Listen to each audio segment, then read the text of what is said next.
Yes, sir. Clearly, your message is resonating not just with the conservative base, but also with blue-collar workers, and that's really the aim.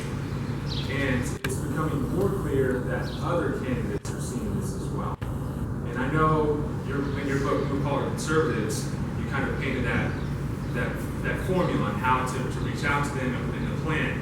My question is, give you an example. I just saw a tweet or a sponsor tweet by Lindsey Graham, and it was him in a factory wearing a construction hat.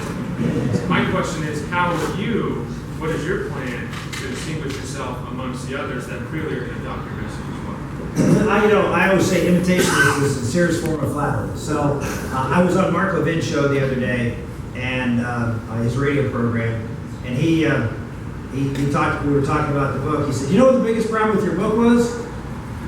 I said, "No, Mark, what's the biggest?" He said, "You wrote it too soon." He said, "Everybody stop taking your buck." I said, "Well, that's good. That's good. If we can move the Republican Party to where it belongs, look, I did a book signing in Des Moines, Iowa last summer, and a woman walked up to me and put the book in front of me, and I said, "Well, who would you like to make this out to?" And she said, "Janice." I said, "Well, it's nice to meet you, Janice." She goes, "Oh, my name's not Janice." I said, "Who's Janice?" She said, "That's my hairdresser."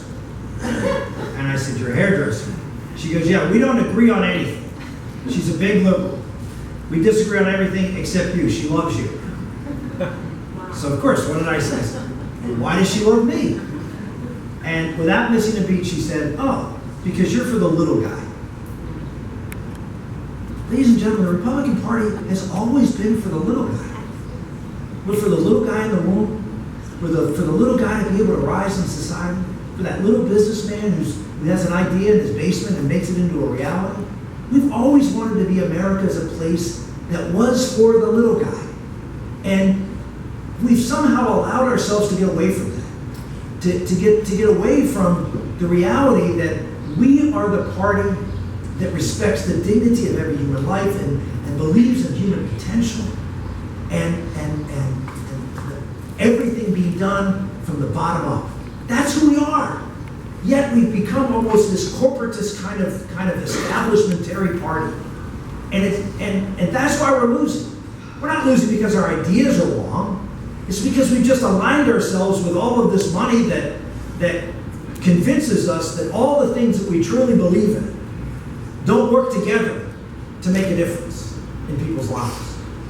I had a gentleman come up to me yesterday and said, at an event in Dallas, he said, "I just want you to know that you changed my view on politics 15 years ago." I said, "Really?" He said, I read a speech that you gave. He said, "I don't know where I read it, I don't remember, but I read a speech you gave where you talked about you can't be a conservative if you don't understand the importance of cultural conservatism as it relates to economic conservatism." And you said you laid out a vision by saying that you can't have limited government if you don't have strong families that teach virtue and responsibility. And because without those strong families teaching those values, then society breaks down, and you can't have limited government when society breaks down. You go into any neighborhood in America, not obviously here in Roanoke, but you go into the places in South Dallas where the family is broken down, where social institutions are broken down, where the churches are not having the kind of influence in shaping the virtue and values of the community. And what do you see? Government everywhere. Expensive government everywhere. That's the future of America unless we recognize, as many in the establishment Republican Party don't, that conservatism is a wonderful woven together network that makes America work because it has worked. And then when we don't stand for all of those things, then all of those things will eventually fall. And I really believe that we have an opportunity in this election to go out and reach out to voting groups that would never even think 4 years ago or whatever of voting for us. because we are the party that's going to connect with where people are here in this country. And if we can do that, again, we won't even win elections. We'll actually win an election, and it'll make a difference in America. And that's what really is something to be excited about.